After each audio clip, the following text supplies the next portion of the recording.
Assalamualaikum warahmatullahi wabarakatuh. Halo pemirsa, selamat datang kembali di channel ini. Bagaimana kabar pemirsa sekalian? Saya doakan semoga sehat selalu dan salam akal sehat. Pemirsa, aksi demo mahasiswa bertajuk Indonesia Gelap berlangsung sangat masif di seluruh daerah. Namun ada pihak yang menuding bahwa aksi demo mahasiswa ini ditunggangi oleh kelompok tertentu. Lantas benarkah demikian? Jika iya, kelompok mana yang dimaksud? Terkait dengan hal ini, kita akan mendengarkan statement dari seorang pengamat politik sekaligus mantan aktivis, Bung Adi Prayitno. Oke Bung Adi, bagaimana tanggapan Anda terkait dengan adanya tudingan bahwa demo mahasiswa ini ditunggangi oleh pihak-pihak tertentu? Tudingan-tudingan dan bahkan sebuah tuduhan bahwa aksi demonstrasi yang dilakukan oleh Badan Eksekutif Mahasiswa seluruh Indonesia atau BMSI yang dilaksanakan sejak hari kemarin dan katanya ini akan terus berlangsung hingga hari Kamis, itu ditunggangi oleh kepentingan politik tertentu. Jadi tuduhan-tuduhan ini per hari ini muncul karena didasarkan atas dua hal sekaligus. Pertama dari segi isu, karena isunya itu dianggap mirip-mirip dengan isu yang dibangun oleh kelompok-kelompok kritis, dibangun oleh kelompok partai politik yang katanya dianggap gagal move on terkait dengan kekalasan Pilpres 2024 yang lalu. Termasuk juga ukurannya adalah karena demonstrasi ini kan dilaksanakan secara serentak, bukan hanya di Jakarta, tapi di daerah-daerah lain ketika ada universitas ataupun badan eksekutifnya tergabung dalam Badan Eksekutif Mahasiswa seluruh Indonesia, itu juga melakukan aksi demonstrasi yang secara serentak.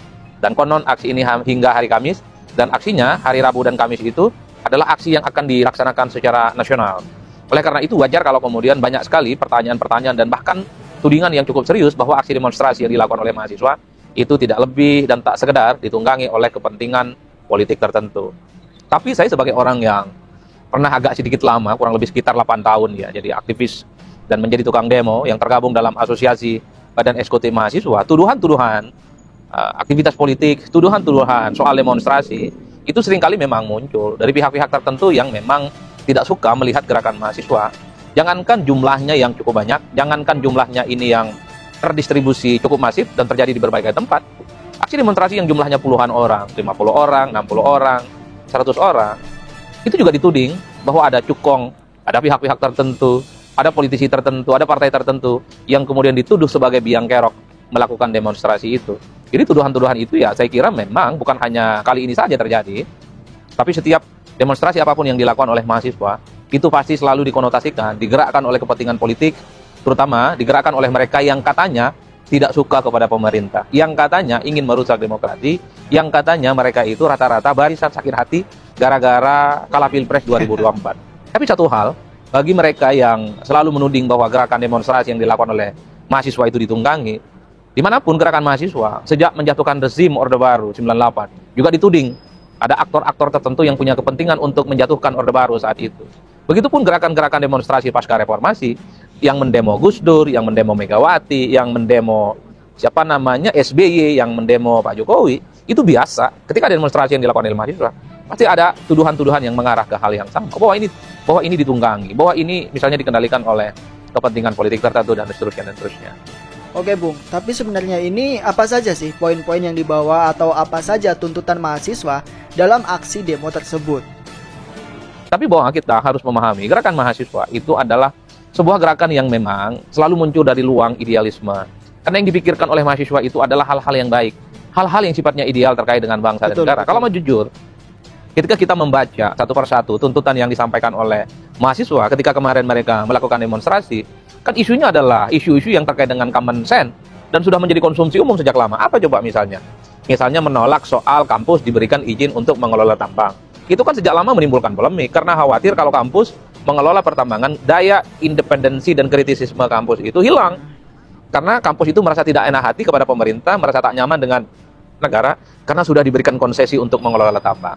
Begitupun dengan soal keinginan dari BMSI itu untuk mengevaluasi secara total program makan bergizi gratis. Per hari ini, soal evaluasi makan bergizi gratis juga sedang berlangsung. Bagaimana banyak pihak meminta supaya program ini dievaluasi. Salah satunya misalnya soal menu yang dinilai. Banyak sekali siswa yang merasa tidak cocok dengan lidahnya. Ketika ada pernyataan dari Dewan Gizi Nasional yang menyatakan mungkin akan ada upaya-upaya seperti serangga, kemudian belalang dan ulat sebagai bagian dari salah satu menu makan untuk daerah tertentu. Itu kan hal-hal yang sebenarnya sesuatu yang sudah sejak lama menjadi perdebatan dan sudah cukup lama menjadi konsumsi umum dan sudah lama menjadi kontroversi. Betul. Jadi kalau saya membaca secara umum apa yang dilakukan oleh BMSI ketika melakukan demonstrasi, isunya adalah isu-isu yang terkonfirmasi menjadi isu harian. Tidak ada isu-isu yang sifatnya sensitif ya, yang kemudian misalnya seakan-akan ini diboncengi oleh kepentingan politik tertentu. Kecuali BMSI itu tiba-tiba misalnya menggaungkan bahwa pemilu 2024 itu tidak sah. Ketika BMSI itu misalnya menggaungkan bahwa pemilu harus diulang dan seterusnya. Mungkin ada pihak tertentu yang gagal move on terkait dengan pemilu 2024 sedang bermain. Baik, Bung, kan banyak banget tuh yang komen kayak gini. Mahasiswa kok bisanya cuma demo, lagi-lagi demo. Komentar Bung Adi bagaimana nih? Secara umum biasanya aksi demonstrasi yang dilakukan oleh mahasiswa adalah aktivitas yang sebenarnya muncul dari hati nurani mereka. Ya ingin demo saja, menyampaikan aspirasi supaya pendapat-pendapat mereka juga didengarkan. Karena ngurus negara ini bukan hanya urusan presiden, bukan hanya urusan wakil presiden, bukan hanya urusan partai, dan bukan hanya urusan anggota dewan. Bagi mahasiswa, saya yang pernah jadi mantan aktivis dan juga tukang demo, kira-kira begitu, menganggap persoalan bangsa itu persoalan kita bersama. Jadi kalau ada isu yang sedang berkembang, ada isu-isu yang tidak sesuai dengan selera kita, disampaikan. Itu kan bagian dari aspirasi. Itu kan bagian dari bentuk masukan. Persoalan didengar atau tidak itu urusan negara, itu urusan pemerintah. Tapi jangan pernah menuding bahwa setiap aktivitas apapun yang dilakukan oleh aktivis-aktivis mahasiswa itu dituding demi kepentingan politik tertentu atau ditunggangi kepentingan politik tertentu. Jadi itulah yang saya kira menjadi penting saya bicara dalam konteks itu, bahwa seringkali tuduhan-tuduhan terhadap aktivis mahasiswa itu sangat sadis sebenarnya kan ditunggangi oleh kepentingan politik tertentu. Saya membaca per hari ini semua partai politik yang kalah Pilpres itu bergabung kok dengan kepentingan politiknya Pak Prabowo dan Mas Gibran. Termasuk PDIP sekalipun yang kalah Pilpres sudah menyatakan dukungan politiknya secara tegak lurus kepada Prabowo. Bahkan semua kebijakan politik Prabowo nyaris tak ada satupun protes yang dilakukan oleh PDIP. PPN 12%, PDIP mendukung. Ketika terkait dengan makan bergizi gratis, mendukung. Ketika terkait dengan misalnya pemotongan anggaran ataupun dana untuk haji, didukung. Ketika ada ingin membangun 3 juta rumah untuk rakyat, didukung kok. Oke, jika tidak ada aktor politik yang bermain di sini, lalu tuduhan itu ditujukan pada siapa sebenarnya? Jadi, saya membayangkan pada hari ini, nyaris tidak ada aktor-aktor politik apapun, termasuk partai, yang mencoba untuk merongrong dan berseberangan dengan pemerintah. Di situ saja, tudingan bahwa demonstrasi yang dilakukan oleh BMSI ditunggangi sudah mentok.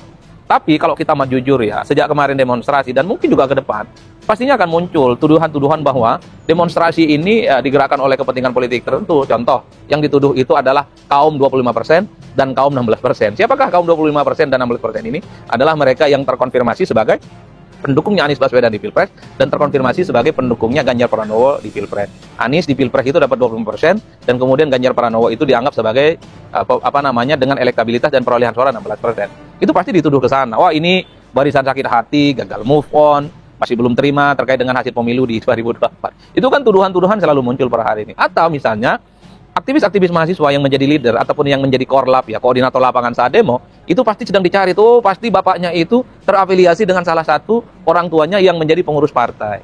Terutama partai yang memang selama ini anti terhadap pemerintah. Pasti yang dicari itu adalah pentolan-pentolan demo yang diasosiasikan bahwa keluarga besarnya itu, di lingkungan keluarganya itu adalah mereka yang terkonfirmasi sebagai politisi-politisi yang selama ini misalnya kalah dengan Pilpres. Pasti itu yang dicari-cari. Itulah yang saya sebutkan. Pihak-pihak yang kemudian menuding itu seringkali jam terbangnya agak kurang. Kalau pengalaman saya menjadi aktivis ya, setiap demonstrasi yang dilakukan oleh mahasiswa, kenapa itu kelihatan masif, kelihatan banyak, dan kelihatan militan? Karena yang mereka perjuangkan adalah nilai. Yang mereka perjuangkan itu adalah bagaimana substansi, yaitu demokrasi, yaitu ekonomi, penegakan hukum, dan seterusnya. Dan kenapa setiap demonstrasi yang dilakukan oleh mahasiswa itu tidak terkesan ada takut-takutnya mereka, takut ditangkap, takut diintimidasi. Tidak takut, karena bagi mereka yang perjuangkan adalah menegakkan supremasi politik, supremasi demokrasi, dan supremasi beda hukum. Sama yang demo bayaran. Kecuali kalau melihat ada mahasiswa yang demonstrasi takut, pasti mungkin ya dia sedang memperjuangkan kelompok kepentingan tertentu. Tapi kalau ada mahasiswa nggak ada takut-takutnya, demonya militan, demonya solid, itu rata-rata perjuangannya memang lillahi ta'ala. Bahwa dia berdemo itu bagian dari jihad. Bahwa dia berdemo bagian dari menyampaikan aspirasi kepentingan mereka. Itulah yang saya sebutkan, bahwa sekalipun ada tudingan-tudingan aksi demonstrasi yang dilakukan oleh adik-adik BEM kita itu, bahwa ini terafiliasi dengan kepentingan politik tertentu, ditunggangilah, ada cukonglah, itu perkara biasa. Tapi satu hal, dalam logika gerakan demonstrasi ya, bahwa tidak sulit atau sangat sulit sebenarnya melihat bagaimana merawat stamina gerakan politik mereka. Setahu saya, aksi demonstrasi yang dilakukan oleh BMSI ini bukan hanya terjadi saat ini.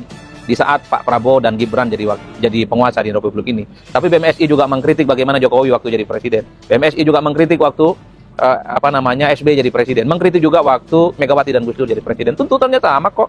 Tuntutan yang selama ini isunya cukup kontroversi. Kenaikan BBM, kenaikan TDL, kemudian kebijakan-kebijakan pemerintah yang tidak populer gitu ya, tanpa pengkajian yang mendalam, kesejahteraan dosen, kesejahteraan guru, dan seterusnya. Itu saja isunya. Isu-isu yang menurut saya tukang warung kopi, abang-abang kita yang tukang ojek juga bicara itu, tidak ada yang sensitif. Bung Adi, seringkali pihak-pihak yang menuding itu sering komentar gini di setiap aksi mahasiswa. Coba dong mahasiswa demo undang-undang perampasan aset segera disahkan. Bagaimana komentar Anda, Bung? Jadi dalam konteks itulah bahwa tuduhan-tuduhan yang terkait dengan bahwa aktivis mahasiswa itu ditunggangi seringkali itu, yang menurut saya dialah yang sebenarnya gagal move on. Apalagi misalnya sedang muncul tuh pertanyaan-pertanyaan. Kok isunya tidak terkait dengan mendesak DPR untuk segera mengesahkan undang-undang yang terkait dengan perampasan aset? Itu pasti dikaitkan dengan partai tertentu. Sebut saja misalnya Partai Merah. Kenapa? Dulu memang ada sinyalmen gitu ya, bahwa ketika ada upaya untuk mengesahkan rancangan undang-undang yang terkait dengan perampasan aset, yang menolakkan Partai Merah, sebut saja misalnya PDIP.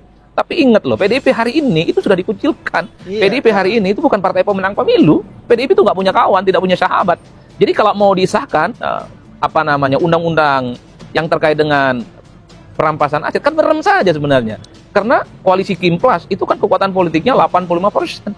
Merem saja, hari ini saja bisa ketok palu itu soal undang-undang perampasan aset para koruptor. Itu yang saya kira menjadi penting ya dalam sebuah diskursus membaca gerakan mahasiswa. Tapi ala kulli hal ya, di atas segala-galanya, kalaupun toh ada penunggang-penunggang yang mencoba untuk menggerakkan mahasiswa dalam melakukan aksi demonstrasi, memang apa salahnya? Sepanjang penunggang-penunggang itu memberikan kontribusi bagaimana perjuangan mahasiswa itu kembali ke jalan yang benar, bagaimana perjuangan mahasiswa itu adalah memperjuangkan idealisme, memperjuangkan nilai-nilai yang substantif, yang baik untuk politik, untuk ekonomi dan hukum kita. Saya dulu kalau disebut ditunggangin selalu mengatakan, memang kenapa kalau saya ditunggangi? Yang penting yang nunggangi itu sama visi misinya, sama kepentingannya apa? Supaya Indonesia itu semakin baik-baik saja. Oke, yang terakhir Bung, apa pesan-pesan Bung Adi untuk adik-adik mahasiswa yang sedang demo ini? Itulah yang saya kira untuk adik-adik mahasiswa yang sedang demonstrasi. Kalau hari ini dan besok dan seterusnya, aksi demonstrasinya itu dicibir, aksi demonstrasinya itu kemudian misalnya ya, dituduh, itu ditunggangi, itu anggap biasa-biasa saja. Bagian dari bumbu-bumbu perjuangan menjadi seorang aktivis. Jadi di situ konteksnya. Yang paling penting, siapapun yang punya visi dan kepentingan yang sama bisa bergerak bersama. Yang penting Indonesia sehat, Indonesia hebat, dan tentu menjadi Indonesia emas. Tapi sebisa mungkin juga, kalau memang ada aktor-aktor politik yang mencoba untuk menunggangi adik-adik mahasiswa, hindari dalam konteks supaya tidak digerakkan untuk kepentingan politik mereka. Karena agak sedikit parsial dan mengerikan kalau ada aktor-aktor politik yang mencoba untuk bermain dan menggunakan kepentingan mereka dengan cara menggerakkan mahasiswa. Karena inilah yang kemudian dikhawatirkan, bahwa demonstrasi dan aktivis mahasiswa itu justru gerakan-gerakannya tak lagi murni, gerakan-gerakannya tidak lagi berdasarkan atas idealisme, tapi gerakan-gerakan yang memang disetir dan dikendalikan oleh kepentingan-kepentingan tertentu. Setahu saya, setiap aktivis, setiap aksi demonstrasi mahasiswa adalah berdasarkan atas idealisme, gagasan-gagasan yang memang untuk berkontribusi penting untuk bangsa dan bernegara. Dan setiap protes dan demonstrasi yang dilakukan oleh mahasiswa bukan untuk kepentingan politik tertentu, bukan untuk kepentingan elit siapapun. Yang mereka pikirkan adalah bagaimana Indonesia itu semakin hebat, semakin mantap, dan semakin bermartabat, baik di kancah nasional ataupun di kancah internasional.